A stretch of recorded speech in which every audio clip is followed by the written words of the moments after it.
حضرت تمیم داری رضی اللہ تعالیٰ عنہ فرماتے ہیں کہ ہم کھڑے تھے، ایک اونٹ دوڑتا ہوا آیا، نبی کریم صلی اللہ علیہ وسلم کے پہلے اس نے قدموں پہ سجدے کیے، صحابہ کہنے لگے حضور ہمیں بھی اجازت دیں، فرمایا وہ تو بے زبان ہے، اسے تو پتہ کوئی نہیں، پیش نظر ہے وہ نو بہار، سجدے کو دل ہے بے قرار، روکیے سر کو روکیے یہی تو امتحان ہے۔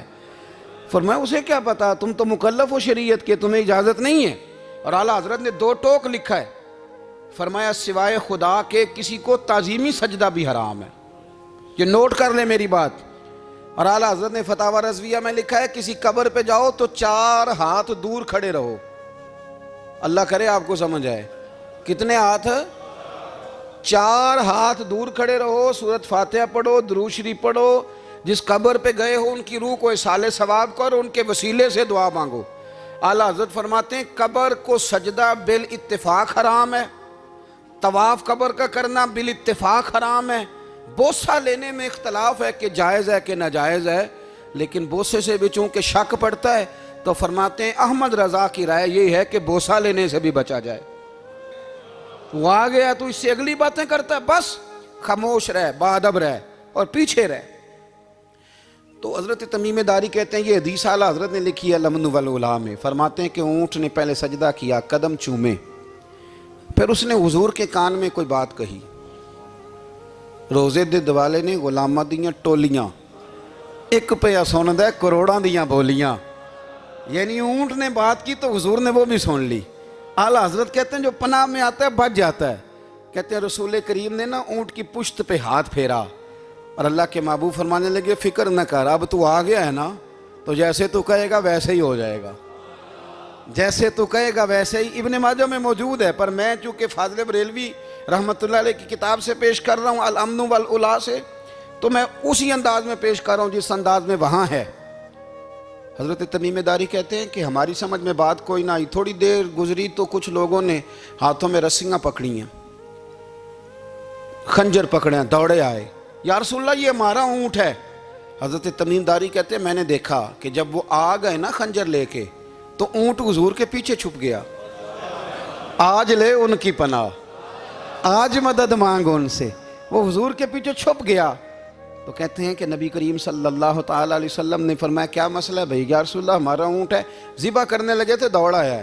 تو حضور فرمانے لگے وہ تو تمہاری شکایت کر رہا ہے۔ وہ کہتا ہے یا رسول اللہ میں نے برسوں ان کی نوکری کی، برسوں میں نے بڑی نوکری کی، صحیح کہتا ہے؟ یا رسول اللہ ٹھیک کہتا ہے، حضور اب بوڑھا ہو گیا ہوں، تھوڑا زیادہ بوجھ نہیں اٹھا سکتا تو مجھے ذبح کر کے کھانا چاہتے ہیں، میں مرنا نہیں چاہتا۔ نبی کریم فرمانے لگے اچھے لوگ یہ صلہ دیتے ہیں؟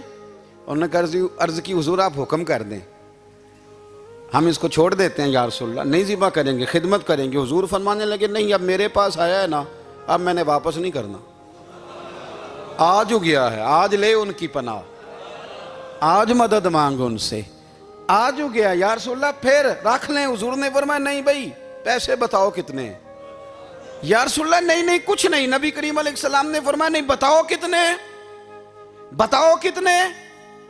انہوں نے کہا حضور ایک دفعہ ریٹ لگایا تھا تو 100 دینار لگا تھا، حضور نے فرمایا بلال دے دو 100 دینار، 100 دینار دے دیا۔ اعلیٰ حضرت فرماتے ہیں دیکھو ان کی پناہ میں آنے کی برکتیں کتنی ہیں۔ ان سے کہا تم جاؤ، وہ چلے گئے، حضور نے پشت پہ ہاتھ پھیرا، فرمایا جا تو آزاد ہے۔ حضرت تمیم داری کہتے ہیں وہ پہلے گیا پھر پلٹ کے آیا، اس نے نبی پاک کے کان میں کو بات کی، کئی باتیں کی، پر میں ایک بات کرتا ہوں، کئی باتیں کی، ایک بات کی تو حضور رو پڑے، اونٹ چلا گیا، ہم نے عرض کی حضور یہ کیا کہہ گیا ہے؟ تو محبوب فرمانے لگے یہ کہہ گیا یا رسول اللہ جس طرح آپ نے مجھے چھری سے بچایا ہے میں دعا کرتا ہوں اللہ آپ کی امت کو جہنم سے محفوظ فرمائے، اللہ جہنم سے بچائے آپ کی امت کو، اس طرح مجھے چھری سے آپ نے محفوظ کیا۔ اعلیٰ حضرت فرماتے ہیں کن چکروں میں پڑے ہوئے ہو، کن چکروں میں؟ پیسوں کی پناہ لیتے ہو، عہدوں کے پیچھے چھپتے ہو، دولت کے پیچھے چھپتے ہو، تعلقات کے پیچھے چھپتے ہو، فرمایا مصیبت آئے گی تو یہ سارے ہٹ جائیں گے۔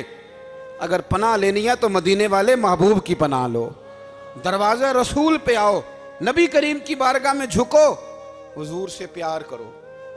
اعلیٰ حضرت فرماتے ہیں محبوب کا ادب کرو، رسول اللہ کی غلامی کرو، فرماتے ہیں پھر کے گلی گلی تباہ، ٹھوکریں سب کی کھائیں کیوں، دل کو جو عقل دے خدا تو تیری گلی سے جائے کیوں۔ اور فرمانے لگے جان ہے عشق مصطفیٰ، روز فزوں کرے خدا، جس کو ہو درد کا مزہ وہ ناز دوا اٹھائے کیوں، جس کو ہو درد کا مزہ وہ ناز دوا اٹھائے کیوں۔ انہوں نے محبوب کریم کی محبت کا پیغام دیا، صحابہ کی محبت کا، بولیے، صحابہ کی محبت کا پوری کتاب لکھی حضرت صدیق اکبر جناب عمر کے فضائل پر۔ اور مزے کی بات یہ ہے کہ اعلیٰ حضرت نے نا اردو شاعروں میں سے کسی کو توفیق نہیں ہوئی حضور کو شہنشاہ کہنے کی، اعلیٰ حضرت نے کہا میرے نبی شہنشاہ ہیں۔ دلیل کیا دی؟ فرمانے لگے پڑھو ترمذی، حضور نے فرمایا میرے دو وزیر زمینوں میں ہیں، دو آسمانوں میں۔ زمین کے دو وزیروں کے نام ابو بکر اور عمر ہیں، آسمان کے دو وزیر ہیں جبریل اور میکائیل۔ تو اعلیٰ حضرت کہنے لگے حضور وزیر تو کسی شہنشاہ کے ہی ہوتے ہیں، پھر کہہ لو نا شہنشاہ۔ تو پھر فرمانے لگے حاجیو آؤ شہنشاہ کا روضہ دیکھو، حاجیو آؤ شہنشاہ کا روضہ دیکھو، کعبہ تو دیکھ چکے اب کعبے کا بھی کعبہ دیکھو، کعبہ تو دیکھ چکے اب کعبے کا بھی، غور سے سن تو رضا کعبے سے بھی آتی ہے صدا، میری آنکھوں سے میرے پیارے کا روضہ دیکھو۔ اعلیٰ حضرت نے ساری زندگی اور صحابہ کرام کی بات کی، اہل بیت کی بات کی، اولیاء کی بات کی، صوفیاء کی بات کی، دفاع کیا سب کا، سب کے شانوں میں لکھا، امت کو بتلایا کہ اپنے بزرگوں سے جڑے رہو گے تو بچے رہو گے۔ اعلیٰ حضرت نے طنز کرنے سے، تنقید کرنے سے، بلا وجہ غلطیاں نکالنے سے اور ایک دوسرے پر لان تان کرنے سے ہمیں بچنے کو کہا۔ اعلیٰ حضرت فرماتے ہیں کوئی علم اگر آ جائے نا تو اس کا معنی یہ نہیں کہ سب کو جاہل سمجھ لینا چاہیے۔ سمجھ آ رہی ہے میری بات کی؟ ہم جس شعبے میں بھی ہوتے ہیں نا سامنے والے کو ان پڑھ ہی سمجھتے ہیں۔ مولویوں کے بارے میں بعض لوگوں کا خیال ہے کہ یہ پتہ نہیں کون سی مخلوق ہے، ان کو کیا پتہ دنیا داری کا۔ میں صحیح کہہ رہا ہوں۔ اسی طرح جو میرے شعبے سے تعلق رکھنے والے لوگ ہیں وہ کہتے ہیں شاید سارے تاجر 2 نمبر طریقے سے ہی مال کماتے ہیں۔ یہ ہو نہیں سکتا، ایسا ہو نہیں سکتا۔ ہمیں نا دوسروں کی اہمیت کی خبر رکھنی چاہیے، ہم ایک دوسرے سے پیار، ہم طنز کرتے ہیں، تنقید کرتے ہیں۔ فاضل بریلوی منع کرتے تھے، آپ فرماتے یہ طریقہ درست، ہم جب غلطیاں نکالنے پہ جاتے ہیں تو معاذ اللہ اتنا اوپر بن جاتے ہیں کہ معاذ اللہ ثم معاذ اللہ اللہ رسول تک پہنچ جاتے ہیں۔ اعلیٰ حضرت کے زمانے میں ایک شخص نے کہہ دیا نبی پاک کا خیال آئے تو نماز ٹوٹ جاتی ہے۔ عقل ہے نا جی، جہاں مرضی لے جاؤ۔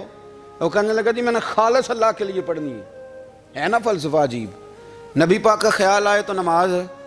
اعلیٰ حضرت فرمانے لگے تو بڑا ہی پاگل ہے، جب تو کہے گا السلام علیکہ ایھا النبی، خیال آئے گا کہ نہیں؟